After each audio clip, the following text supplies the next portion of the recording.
हमने डिसाइड किया है कि इस वक्त हम क्रिकेट की बात करेंगे और आपको पता है कि आज वर्ल्ड कप मतलब T20 का सेमीफाइनल हो रहा है।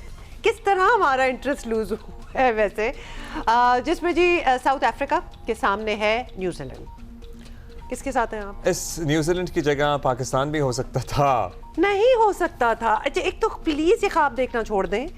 हमने पहले ही बात कर ली थी कि best teams have to be there and we are not the best team at the moment. लेकिन बिलाशुबा पूरे वर्ल्ड T20 में हमने इस कदर बुरी क्रिकेट खेली माशाल्लाह कि हम डिजर्व नहीं करते थे आज सच आगे जाना। ऐसी परफॉर्मेंस तो जाहिर है हो तो फिर क्या ही हो सकता है।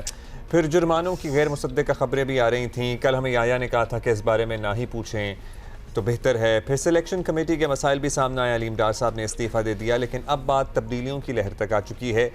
इब्तिदा हुई है अगले हफ्ते से शुरू होने वाले बांग्लादेश के टूर के वनडे स्क्वाड के ऐलान से। जी, स्क्वाड में जी शाहीन आफरीदी कप्तान बरकरार हैं। बाबर आजम, साइम अयूब, फ़खर जमान को शामिल नहीं किया गया। Why don't we talk about this with our guests? Let's talk, क्योंकि उन्होंने हमें ज्वाइन कर लिया तो उन्हीं से बात कर लेते हैं। इंटरनेशनल डेब्यू करेंगे ODI में और स्क्वाड में सलमान आगा हैं, फ़हीम अशरम है, वसीम जूनियर हैं और अबरार अहमद के साथ यंगस्टर माँ सदाकत भी हैं। राशिद भाई हमारे साथ हैं, सिकंदर बख्त भी हमारे साथ हैं। राशिद भाई, कैसा आपको ये लाइनअप लग रहा है ऑफ द स्क्वाड? लाइनअप अभी तो देखा था इनको, इसमें 2-3 नए प्लेयर अच्छे हैं जो परफॉर्म करते हुए आ रहे हैं। माँ सदाकत की बात करते हुए आए हैं। शामिल हुसैन अच्छा परफॉर्म किया हुआ है उन्होंने भी। और साथ बेग नहीं है विकेट कीपर, शायद उनको होना चाहिए था। इसमें 1000 रन किए डोमेस्टिक में उन्होंने, वो मौजूद नहीं है। बाकी वही पुराने प्लेयर्स हैं, सिलेक्शन कमेटी वही है। तो सोच वो रिफ्लेक्शन नजर आ रही है यहाँ पे, फ्रेंचाइज वाली रिफ्लेक्शन बहुत ज्यादा नजर आ रही है। कुछ नए प्लेयर्स हैं और अमेजिंग प्लेयर्स हैं, नो डाउट वो तो आना ही था। लेकिन मुझे ऐसा लगा कि सिलेक्शन कमेटी वही है तो वही रिफ्लेक्शन इस टीम में हमें नजर आ रही है। आप कह रहे हैं वही रिफ्लेक्शन हमें नजर आ रही है। सिक्कू जी से बात करते हैं। सिक्कू, ये बताइएगा, हम जाहिर है बाबर आजम की परफॉर्मेंस पे तनकीद हो रही थी, स्ट्राइक रेट पे पहले इशूज थे, फिर उनका नंबर नहीं था 4 और हमेशा जब भी तनकीद होती थी तो ये कहा जाता था कि you know he should himself consider about retirement from the T20 format. जिस फॉर्मेट में ही एक्चुअली सूट्स, जो फॉर्मेट उनको सूट करता है वो सूट करते हैं उस फॉर्मेट को। ODI उसमें से उनको निकाल देना इज नॉट मेकिंग सेंस। ये देखिए, आप लोग बात करते हैं ना कि कोच बदल दो, ये बदल दो, कुछ नहीं। आपको प्रॉपर सिस्टम बदलना पड़ेगा, ठीक है ना। अब मैं आपको बताता तो कौन से लड़के ड्रॉप हुए हैं। बाबर, उस्मान खान, शादाब, नवाज, साइम, नाफे, मिर्जा और उस्मान तारिक। उस्मान तारिक का इतना कहा जा रहा है कि दुनिया का सबसे शायद बड़ा बॉलर है, हर दुनिया का प्लेयर उससे परेशान। उसको क्यों नहीं रखा, क्यों नहीं रखा? नाफे को भी मजीद मौके नहीं मिल सकते थे। नाफे कौन है? मैं तो खैर अभी तक पता ही नहीं कि ये कौन है। मैं तो साफ बोलूंगा, देखा ही नहीं अभी तक। उस्मान तारिक को तो सीक्रेट वेपन कहा जाता है और मतलब उस सीक्रेट वेपन को छुपा के रखा हुआ है। जी, अब नए लड़के कौन आ गए? समद आ गया, जिसको रखा गया, खिलाया नहीं, अब वो वापस आ गया। हुसैन तलत दोबारा वापस आ गए, मां सदाकत आ गए, रिजवान को वापस बुला लिया गया, गाजी गौरी विकेट कीपर। अभी ये भी इस्लामाबाद यूनाइटेड के हैं, ये याद रखिएगा, इस्लामाबाद यूनाइटेड के हैं ये गौरी साहब, ये विकेट कीपर हैं। अभी जो सात बेग की बात की है राशिद ने, मैं उसको सेकंड करता हूं। एक लड़के ने 1000 रन किए, best wicket keeper, best batsman, best player of the tournament, कायदे आजम ट्रॉफी, 1000 रन से ज्यादा किए। यार उसको क्यों नहीं लिया? आप बंद कर दें। मैं बार बार कहता हूं कायदे आजम ट्रॉफी तो ये बंद कर दें फिर कायदे आजम ट्रॉफी टाइप चीजें। फिर अगर मतलब जब बेस्ट परफॉर्मर अगर नहीं जगह बना पा रहा। जी सिकंदर, ठीक है, तो आप इसको बंद कर दें। मैंने उस दिन बोला था शायद 1-2 अरब रुपए, राशिद ने मुझे करेक्ट किया कि 5 अरब रुपए खर्च होते हैं कायदे आजम ट्रॉफी। खत्म कर दें इसको, 5 अरब रुपए बचेंगे। जब एक टॉप परफॉर्मर आप नहीं ले रहे उसको तो फायदा क्या? अच्छा, मैंने उसका रिकॉर्ड भी निकाला। पिछले उसके अंदर PSL में उसने 2 मैच खेले थे, सिर्फ 4 रन किए थे। और एक और लड़का साद मसूद, वो भी इस्लामाबाद यूनाइटेड का है, वो भी नया टीम में आया है। वो राइट आर्म लेग स्पिनर है और उसने 3 मैच खेले, सिर्फ 1 रन बनाया और उसने 3 मैचों में 4 ओवर किए, सिर्फ 12 ओवर की जगह 4 ओवर, 1 विकेट आउट किए। तो और वो उसामा में कहाँ गए? ये भी तो होते थे वो पता नहीं कहाँ है। उनका नाम इंग्लैंड 100 में मैं पढ़ रहा था, वो आया हुआ है।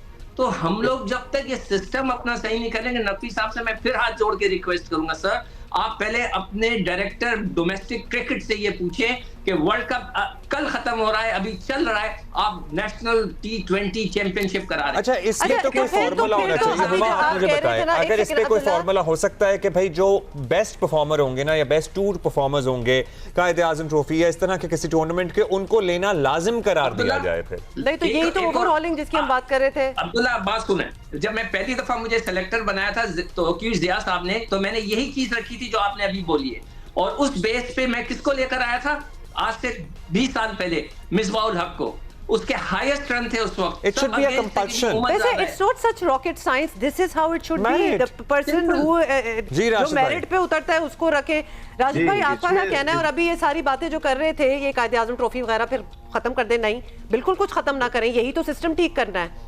जी राशिद भाई। जी बिल्कुल ठीक करना है। देखें, इसमें सिक्कू भाई की बात बचा है, बिल्कुल ठीक कह रहे थे। अब्दुल समद T20 के प्लेयर थे, वो वनडे में कैसे आ गए? फिर सुफियान मुकीम की हम बात कर रहे हैं, वो तो आपका जनरेशनल टैलेंट था वो। फिर उस पर फोकियत हमें फैसल अकरम को दे रहे हैं, जो कि अभी तजर्बाकार नहीं है, वो भी अच्छा है, ऐसा नहीं कि अच्छा नहीं है। हमने साइम अय्यूब को ड्रॉप किया है T20 की परफॉर्मेंस के ऊपर। वो तो 17 मैच में 3 सेंचुरीज है उसकी, 47 का एवरेज है, 100 का स्ट्राइक रेट है उसका। तो कभी कभार ऐसा ओवर भी कराता है। तीनों फॉर्मेट में हम लेके आ जाते हैं बगैर परफॉर्मेंस के। और कभी हम जो नी जक करते हैं ना, ये नी जक रिएक्शन है जो ड्रॉप करते हैं आप अच्छे प्लेयर्स को। आप ठीक है, फहीम अशरफ को हमने देखा हुआ है, अच्छा प्लेयर है, लेकिन हम यहाँ पे अहमद दानियाल को ट्राई कर सकते थे। यहाँ पे बहुत सारे प्लेयर हम ट्राई कर सकते थे। उनको खिलाना जरूरी है क्या? और इतनी जरूरी सीरीज थी भी नहीं। अभी दुनिया वर्ल्ड कप देख के हटी है। अब इंडिया पाकिस्तान का मैच देख के या ऑस्ट्रेलिया साउथ अफ्रीका का मैच देख के हम बांग्लादेश पाकिस्तान का मैच देखेंगे? कौन देखेगा इसको? मतलब कि हमारी तो जॉब है, हम कर रहे हैं, लेकिन जो इसको माइंडसेट बनाने वाले हैं तो ऑस्ट्रेलिया चले जाते हैं, इंग्लैंड चले जाते हैं। अच्छा, वैसे राशिद भाई ये बता दीजिए, ये जो सिकंदर कह रहे थे कि जब उनको सेलेक्टर बनाया था तो it was a unsaid rule कि भाई जो बेस्ट परफॉर्मर होगा इन टूर्नामेंट्स का, ही और she he would be considered. तो ये रूल बन जाना चाहिए, फिर पॉलिसी बनती है इसको, ये अपनी सिलेक्शन की एक पॉलिसी होती है, हमारे पास है नहीं। और उसमें होना ये चाहिए कि लास्ट बैट्समैन के लिए लास्ट 3 ईयर की परफॉर्मेंस आप काउंट करें, बॉलर्स के लिए 2 कर सकते हैं। और उसमें होता है क्या है कि हमें रिक्वायरमेंट क्या है। जैसे इन्होंने मिसबाहुल हक की बात की, उस वक्त रिक्वायरमेंट मिसबाहुल हक की होगी और उस वक्त वो इन हो गए। अभी क्या जरूरी नहीं है 4 ओपनर है 1000 रन के लिए उनमें से हम ले। उसमें होता है क्या, रिक्वायरमेंट क्या है, कितने कौन सा लेफ्ट हैंड चाहिए हमें ओपनर या राइट हैंड चाहिए। तो उसमें आप जा सकते हैं कि इस तरह से आप टीम को बना सकते हैं। परफॉर्मेंस बहुत सारे लोग करते हैं, लेकिन सारे सिलेक्ट नहीं हो सकते। जाहिर है जगह बनेगी तो सिलेक्ट होंगे ना। जी जी जी, इसीलिए बिकॉज कभी कभार तो खैर किसी की परफॉर्मेंस भी नहीं होती, फिर भी जगह बन रही होती है, और कभी कभार बहुत ज़्यादा परफॉर्मर्स हो जाते हैं, हर कोई तो ओपन भी नहीं कर सकता। Hence we need a policy, hence we need a structure. आपको लगता है सिकंदर कि अब आफ्टर ऑल दीज फियास्को, मतलब हम और किस चीज़ का इंतजार करेंगे? अब कोई स्ट्रक्चर बनेगा, कोई ओवरहॉलिंग होगी? क्योंकि अभी हमने उसी लय में एक और टीम की अनाउंसमेंट भी कर दी है जो बांग्लादेश जाएगी। देखिए, ये किसी के ऊपर फाइन लगा देना, किसी को एक मैच जीतने में 50 लाख रुपए देना, ये कोई थ्योरी नहीं होती। जैसे आपने कहा ना, एक पॉलिसी बनती है, आप उसको इवैल्यूएट करें हर 6 महीने बाद, 3 महीने बाद लड़कों की। सॉरी, आपने अभी इस फाइन की बात की है, ये कंफर्म कर दें, क्योंकि अभी तक हमें नहीं पता कि ये फाइन लगा नहीं लगा।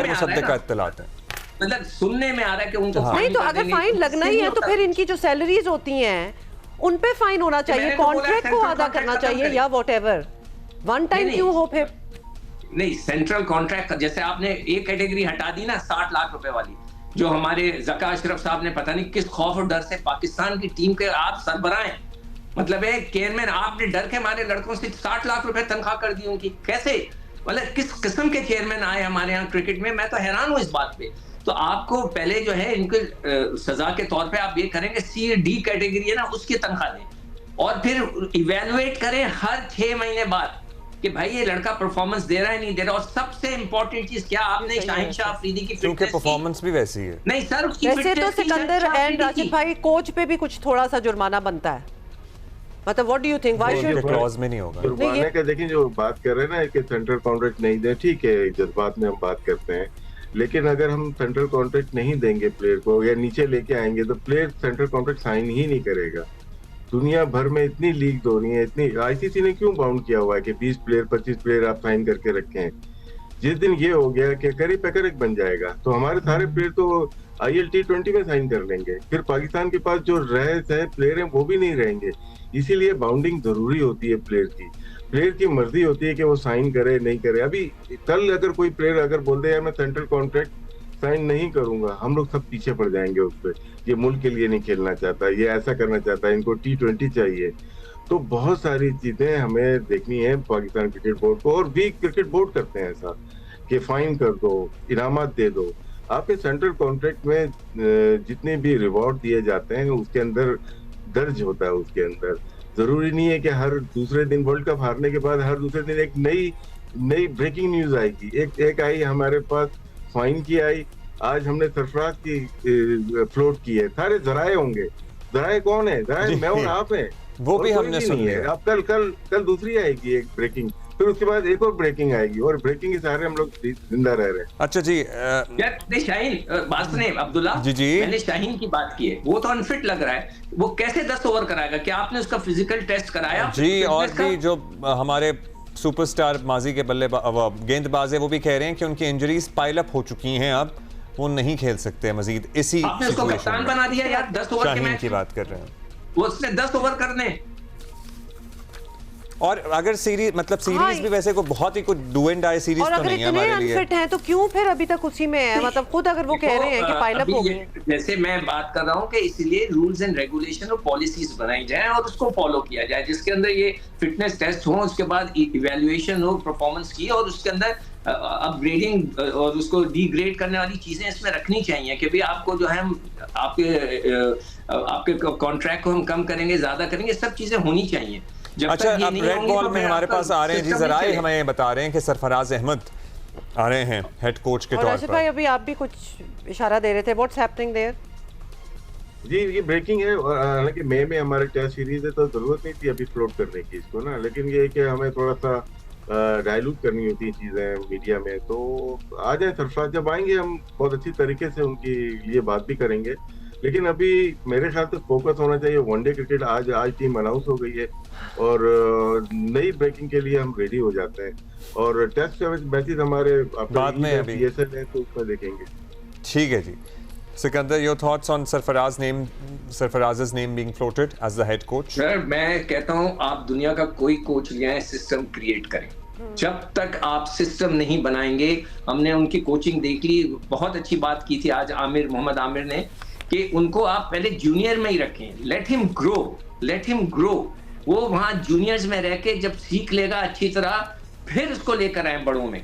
आप अभी उसको लाए दुमा जुमा 4 दिन हुए, और सबसे पहले मैं फिर हाथ जोड़कर नकवी साहब से दरख्वास्त करूंगा कि फ्रेंचाइज क्रिकेट को बिल्कुल अलग कर दें, पाकिस्तान क्रिकेट को बिल्कुल अलग कर दें।